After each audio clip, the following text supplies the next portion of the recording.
Hello my dear students, today we are going to complete the chapter number 9 from grade 10 science, and that is hereditary and evolution. Here is a part 1 of that video.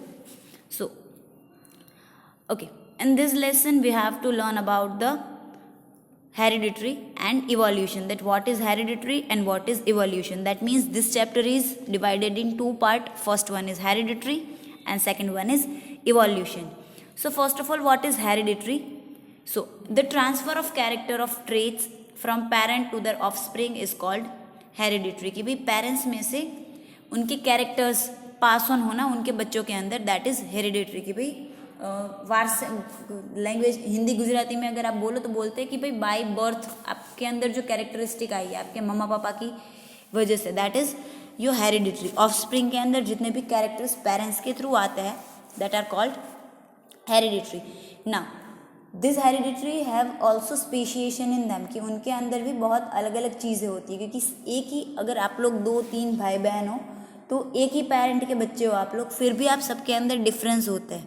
So that is variation. कि भाई offspring के अंदर भी variations होते हैं. So the difference between the characters और trait among the individual of the same species are called variation. कि भाई एक ही पेरेंट्स के आप लोग चिल्ड्रंस हो, फिर भी आपके अंदर इंडिविजुअल के अंदर कैरेक्टर्स अलग अलग होता है. तो इन कैरेक्टर्स का जो चेंज है that is known as variation. Then so the difference between the characters और traits among the individual of the same species are called variation. कि भाई ह्यूमन बींग्स वो एक स्पीसीज हुई क्योंकि उनके कैरेक्टरिस्टिक सेम है. कैरेक्टरिस्टिक मतलब उनकी बॉडी उनकी फिजिक्स सेम होती है, तो ये एक ही स्पीसीज हुई बट फिर भी उनकी कैरेक्टरिस्टिक अलग है. हर एक ह्यूमन की ट्रेट्स अलग होती है, हर एक की आइडेंटिटी अलग होती है, तो that is known as variation. यहाँ पे आपको एग्जाम्पल दिए इमेज के साथ, बहुत सारे चिल्ड्रंस दिखा है. देन स्पैरो की इमेज है, देन बिटल्स दिए हुए है, डॉग है, देन लिव्स है, ग्रेप्स की इमेज है. तो ये है सारी एक ही स्पीसीज बट देन ऑल्सो इनके अंदर वेरिएशन होता है. सो हेरिडिटरी के थ्रू आपको जो भी चीज़ें ट्रांसफॉर्म होती है उनके अंदर भी वेरिएशन होता है, क्योंकि उनके अंदर के ट्रेड्स थोड़े अलग हो जाते हैं. बाकी तो अगर सारे इंसान सेम ही दिखते तो हम कभी भी कुछ आइडेंटिफाई ही नहीं कर पाते कि कौन अलग है या कौन नहीं. So that is variation. Now the next point is accumulation of variation during reproduction. कि जब रिप्रोडक्शन होता है तो वेरिएशन किस तरीके से अक्यूमुलेट होता है, रिप्रोडक्शन के टाइम पे क्या चेंजेस आते हैं कि भाई हर एक स्पीसीज हमें अलग अलग दिखती है. So when organism reproduce, the offspring show minor variation due to inaccuracy in DNA copying.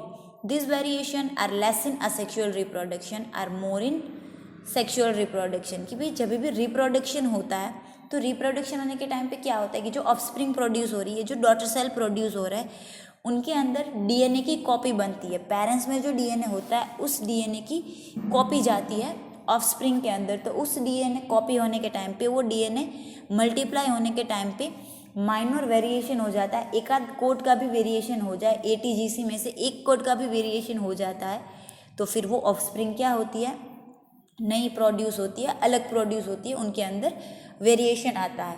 अब अगर आप वेरिएशन की बात कर लो तो दो टाइप के रिप्रोडक्शन होते हैं that you guys know, asexual and sexual.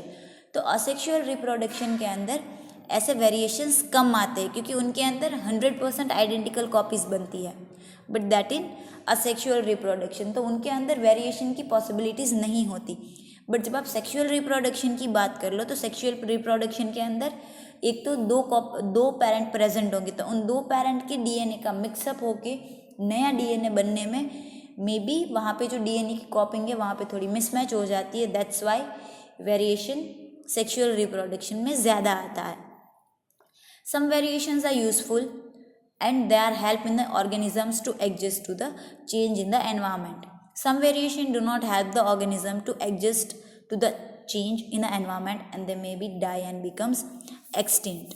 अब वेरिएशन की बात कर लो तो कोई कोई वेरिएशन यूजफुल होते हैं कि जिनकी हेल्प से स्पीसीज को एनवायरमेंट में सस्टेन करने के लिए हेल्प मिलती है. तो कोई कोई वेरिएशंस हेल्पफुल होते हैं but at the same time some variation do not help the organism to adjust the change. कि भाई कुछ वेरिएशन ऐसे भी होता है कि उन वेरिएशन की वजह से ऑर्गेनिज्म पूरा अलग ही हो जाता है, उनकी पूरी स्पीसीज से अलग वेरिएशन हो जाता है. दैट्स वाई फिर वैसे ऑर्गेनिजम्स एनवायरमेंट के अंदर सस्टेन नहीं कर पाते। So that are the plus and minus point of variation, कि कभी वो यूजफुल भी होता है, कभी वो डेंजरस होता है, कि वो स्पीसीज सस्टेन नहीं कर पाती है, एक्सटेंड हो जाती है। हियर आई सम इमेज की पोलर बियर की इमेज दिखाई हुई है कि भाई एक है, ये एक टाइप के बियर ही, बट उनके जेनेटिक चेंजेस की वजह से ये लोग पोलर बियर के नाम से जाने जाते हैं, क्योंकि वो पोलर वाले रीजन में रहते हैं और उनकी बॉडी के ऊपर हेयर, उनकी फिजिक थोड़ी अलग होती है। तो this one is a variation. At a same way crop की इमेज दी है कि भाई क्रॉप के अंदर वेरिएशन आने में क्या प्रॉब्लम होती है। एंड लास्ट ये एक नेगेटिव पॉइंट दिया है बिटल्स का, कि भाई बिटल्स के अंदर रिप्रोडक्शन के टाइम पे वेरिएशन हुआ तो एक बिटल वेरिएशन होके नए कलर का जनरेट हुआ। अब वो ग्रीन कलर का बीटल जनरेट हुआ तो फिर उनको उन्हीं की कम्युनिटी से फिर खतरा रहता है, क्योंकि वो अलग दिख रहा है, इसीलिए फिर क्या हो जाता है, ये या तो डेड हो जाते हैं या तो ये स्पीसीज एक्सटिंक्ट हो जाती है। तो ये उनके यूजफुल भी हुए और इनके डिसएडवांटेज भी हुए। Done, so that one is about the accumulation of variation during the reproduction. Now the next point is rule for inheritance of characters और एल्स ट्रेट, कि भाई जब कैरेक्टर्स पास ऑन होते हैं, इनहेरिटेंस कैरेक्टर पास ऑन होते एक body से दूसरी बॉडी में, एक पेरेंट बॉडी से दूसरे डॉटर सेल में, तो उनके ट्रांसफ़र के रूल क्या होते हैं, कौन से रूल से ये सारी चीज़ें पास ऑन होती है। मज़ा है वैसे ये ट्रांसफ़र नहीं होता, they have to follow some rules. So characters are transferred through genes present in the DNA molecule in the chromosome present in the nucleus of the cell. अब ह्यूमन बॉडी के अंदर भी सेल्स होते हैं और उन सेल के अंदर भी कुछ स्पेसिफिक चीज़ें होती है जो इन सारी चीज़ों को ट्रांसफ़र करवाती है। सो अगर आप सेल्स की बात कर लो तो सेल के अंदर होता है न्यूक्लियस, उस न्यूक्लियस के अंदर होता है क्रोमोसोम्स और उन क्रोमोसोम्स के अंदर होते हैं डीएनए मॉलिक्यूल्स। और ये जो डीएनए मॉलिक्यूल्स है that are responsible for the inheritance, कि भी जितने भी कैरेक्टर्स पास ऑन होते हैं that is because of DNA, कि भी डीएनए मॉलिक्यूल की वजह से आपको इनहेरिटेंस के कैरेक्टर्स मिलते हैं आपकी पेरेंट बॉडी के थ्रू। तो आपके बॉडी के अंदर जितने भी न्यूक्लियस होंगे, दैट्स वाई जब भी रिप्रोडक्शन होता है आपका न्यूक्लियस डिवाइड होता है। न्यूक्लियस डिवाइड होने से उनके अंदर के जो क्रोमोसोम्स की पैर होती है, उनके अंदर के डीएनएस क्या होते हैं, रिप्रोड्यूस होते हैं और इस तरीके से फिर वो रीजनरेट होते हैं। So that is depend on the DNA molecule. Now the inheritance of character is due to the fact that both the father and mother contributes equal amount of genetic material to the child।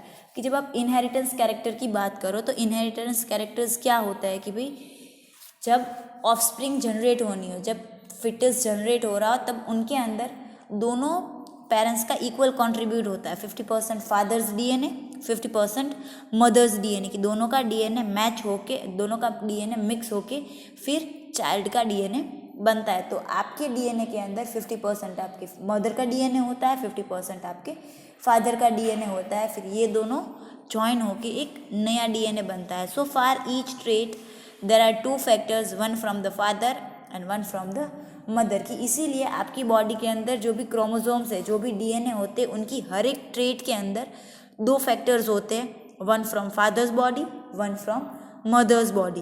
Clear, इतना clear हुआ कि भाई एक हुआ father की side से, एक हुआ मदर की साइड से।